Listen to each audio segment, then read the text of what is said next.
Alrighty, welcome back everyone. We just talked about a little bit of new news around the college football playoff and how that could be looking in 2024.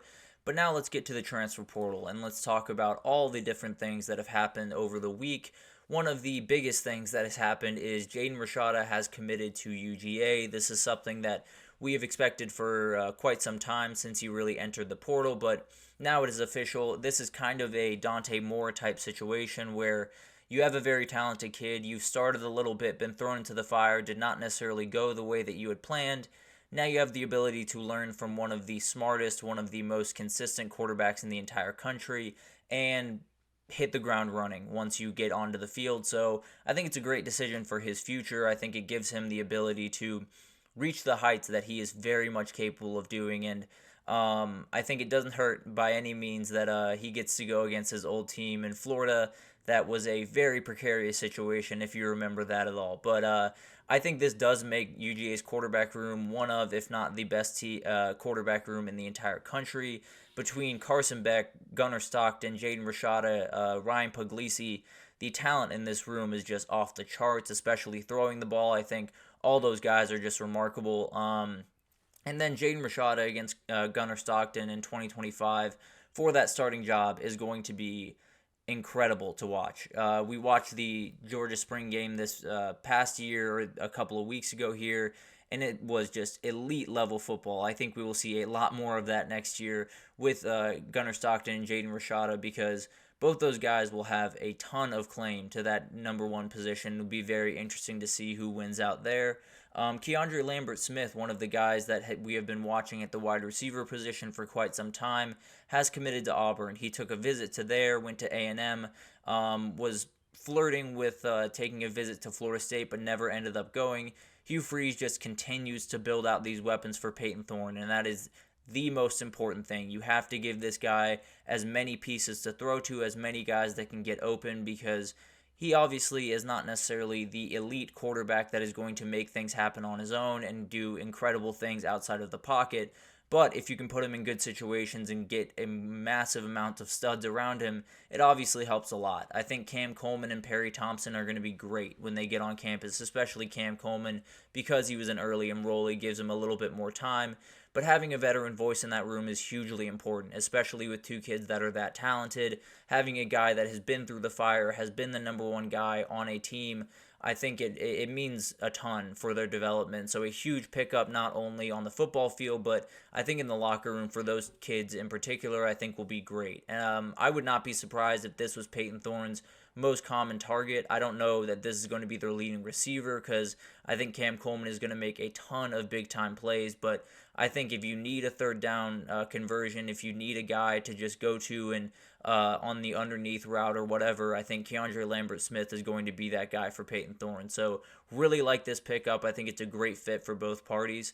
Another wide receiver that came off the board was Justice Ross Simmons, a guy that is committed to Syracuse now. He's coming over from Colorado State, and Fran Brown has done just an incredible job since taking over Syracuse. I feel like every single day he has made progress into being the program that he wants to be up there in Syracuse, and I think he's taking remarkable strides. You need a pickup in this offense. They badly needed a wide receiver one. They officially got one for Kyle McCord, a guy that he can go to pretty consistently and at least feel very good about him. Now, you got to get him up to speed a little bit quicker than you would normally if you were to come over in the winter portal, but at the end of the day, plenty of talent on this kid. As long as you can get him up and running, he should be a starter and possibly the wide receiver one for this upcoming year. Syracuse is a team that I think will surprise some people. I think you'll look up in about week 5 or week 6 and wonder how this team is undefeated. Well, the schedule is rather easy, to be totally honest with you. If Georgia was playing that schedule, people would lose their minds. But Syracuse will definitely have some games that they're going to be up against it. But this is a very interesting team that is pretty much as dangerous as they come in the ACC, to be totally honest with you. Marcus Bryant is another one, an offensive tackle from SMU that is committed to Missouri. A huge pickup for Missouri. I think one of the more underrated pickups of this portal group. I think this guy was a all ACC or AAC, selection a year ago. Very, very talented. Very likely to be the right tackle starter across from Caden Green, who was the transfer from Oklahoma. I think Missouri's path to winning is always going to be keeping Brady Cook clean. He's a very talented kid that can execute an offense as well as pretty much anyone in the country, but you got to keep him upright. As long as you keep him upright and you give him chances to get the ball to Luther Burden and Mookie Cooper and Theo Weiss, you'll be more than fine. There's no two ways about that. And Missouri just continues to impress me. Eli Drinkwitz continues to press the right buttons in the portal, not overstretch for guys, but get the guys when he absolutely needs them. And he's doing just remarkable things with that roster construction. So very, very good time to be a Missouri Tiger fan for sure. But let's break down some new names in the portal, and let's break down just kind of where the portal sits right now, because there is so much going on. The quarterback position is kind of unchanged. We had Jaden Rashada come off the board, obviously, but really there's not a ton of outright starting talent out there right now, and there doesn't really need to be because there's not a lot of starting jobs to be had right now around college football. So that's one really interesting thing. I think one of the biggest places that we see a ton of new names is the offensive line. James Brockermeyer is leaving Bama. He was running with the ones for the majority of the spring, it seems, at center, but I guess Parker Brailsford has won the job somehow and has become the center. He does have a no contact tag on him, which essentially just means teams are not allowed to reach out to him. He is only allowed to reach out to teams, and people think that means he's probably heading over to TCU to join his younger brother Tommy, which would make a lot of sense. But would be a great pickup for whoever gets him. I think this is a kid that was just kind of waiting for his chance and will definitely be a starter, especially if he goes to TCU at that center position. So very excited for that. Another center that has found his way into the portal is Bryce Foster, a very, very talented kid that was a 3-year starter for Texas A&M the last couple of years. Not really sure what the situation was here. We had I think 3 different guys at A&M were just off the roster pretty suddenly, so not really sure what happened in that situation, but we'll find out, and we'll definitely get more intel on that. But at the end of the day, this is a very, very talented kid that if you need a center, which Bama might at this point, even though Parker Brailsford is there, this is a guy that you absolutely want to get your hands on. There will be tons of teams that will be after him, needing that interior defensive or offensive line help, and I think he will be very highly touted. Now, can't go in conference to an SEC team, so we'll have to look elsewhere, but plenty of teams will be on this kid very, very quickly. One of the surprises was Tyler Barron finding his way back into the portal. This guy apparently just really likes being in the portal. He left Tennessee in the winter, committed to Ole Miss, decommitted to Ole Miss, and committed to Louisville, and now he's back in the portal. So he was at Louisville for a total of probably 2.5 months, went through spring camp, and just, I guess it wasn't the right fit, or I don't really know what happened, but a very interesting situation there. I think he is visiting Miami pretty soon here, so I would lean towards them to grab him up. He would be a great piece next to Ruben Bain, would definitely help out that back end, and I think it's going to be really interesting to watch. The Canes are also in on Simeon Barrow Jr., the Michigan State defensive tackle transfer that actually we'll get to here right now, because Bai Jobe is another defensive lineman from Michigan State that has found his way out of the program. That is now 3 big-time players on that defensive front that they very much needed in 2024 to be successful. They had Simeon Barrow Jr., who we just talked about. Derek Harmon's another guy that is getting a ton of interest. I think USC might be the leader in the clubhouse there for the time being, but Bai Jobe is a very, very talented kid, very athletic, can do a ton of really good things. If he's put in the right situation, he can definitely thrive for sure. And then finally, let's get to a little bit of transfer portal intel on some of the guys that are still in the portal. Damian Martinez to Miami just looks like an inevitability at this point. I'm definitely on commitment watch for him. Expect him to be a Hurricane maybe by this time tomorrow, to be totally honest with you. Penny Boone, I expect to be in Lexington. I think everything is pointing that direction. He has not made an official call yet, but everything is pointing towards Kentucky getting him, and that would be a fantastic pickup. I think it could take a good offense to a possibly elite offense.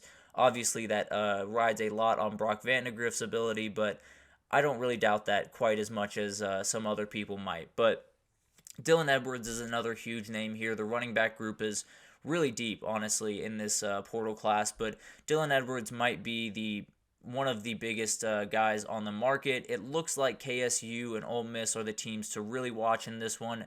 Now, Nebraska, Georgia, A&M, UCLA have reached out, among others. I think Kansas was also in on him. So tons of people are reaching out to this kid because this kid is just remarkably talented, can do incredible things on the football field. I would lean KSU just because of his relationship with Avery Johnson, but we'll find out what happens. I think Ole Miss has been able to pull off some pretty incredible things in the portal over the last couple of years, so would not be surprised if he ended up in Oxford, but I would lean towards KSU as of right now.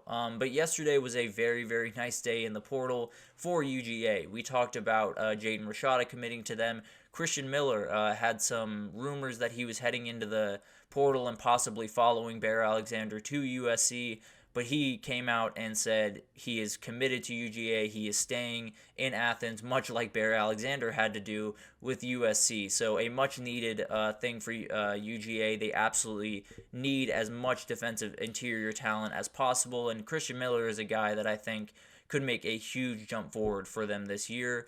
We had Jason Zandamela, a very talented interior offensive lineman that is leaving USC after only I think he was only there for the spring, is still a freshman, so has plenty of eligibility left. He is in Gainesville, and the Gators got to make sure this kid does not leave campus. I think he is someone that if you have DJ Lagway, if you have a good offensive lineman to build around the rest of this offensive line, this year can be a struggle, and you can still feel really good about the future of your program. So I think there's a huge recruitment for them. If they can beat out UCF, which feels like the other team that is really vying for his services, that would be a huge pickup for the Gators and would definitely give them the ability to at least feel a little bit better about their offensive line, not only this year, but going forward. And then another defensive tackle that is a huge name on the board right now, Dominic Williams, the transfer from TCU. Apparently, it looks like Texas is the leader in the clubhouse fairly comfortably right now, but there are plenty other visits to come. We have LSU, Missouri. I think Oregon might get a visit here. LSU is the one I think to watch here in terms of teams that can really knock off Texas. When Bo Davis gets in front of you and can give you that recruiting pitch, it might be a little bit tough to pass up. So we'll be watching that one very, very closely. I expect Texas to win out, but this one might take a little bit longer and might get a little bit more complicated before it ends. And then finally, Elijah Herring, the leading tackler for Tennessee a year ago, very talented kid, would totally transform a defense the second he gets on campus. He is heading to Kansas State for a visit after going to Colorado about a week ago, I think. And would be a remarkable pickup for either team. Obviously, Colorado needs tons of defensive help, but Kansas State, I think this is a player that could take this defense to the next level, could give them an anchor in the middle of that defense, and really give the ability of this team, just add that next gear that they need on that defensive side of the ball. And I think Dylan Edwards would do the exact same thing on the offensive side. So if KSU can bull in both those guys, I mean, that would be a huge coup for Chris Klieman and that entire staff. But tons will continue to happen over the next couple of days. We're only about 4 days until this thing closes, so we could have a little bit of a flood of players. We could have this kind of trickle down and not be as big of a finish as some expect, but definitely a lot happening and definitely tons that will go into this, and the portal will be all over the place in the next couple of days. Give me 2 seconds here. We got a little bit of a question.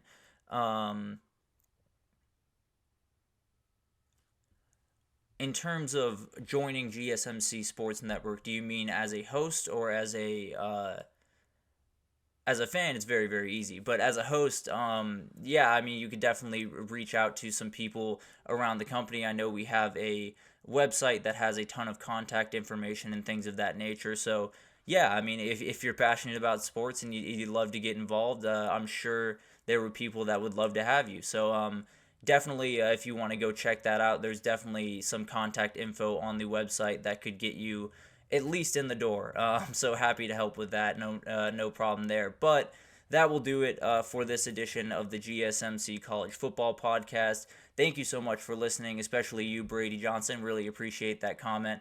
But thank you guys so much for listening. It means the world to me. Your support means a lot to all of us here. So please remember to subscribe to the show and leave a positive review. It does make a huge difference. Also, we invite you to follow us on Facebook, Twitter, TikTok, Instagram for all the content and updates you could possibly need. Okay, we'll work on that contact info, see if we can figure out some things. Maybe I'll put in a good word, and we'll see if we can figure that out for you. But thank you so much for listening again, and I will see you guys on Monday.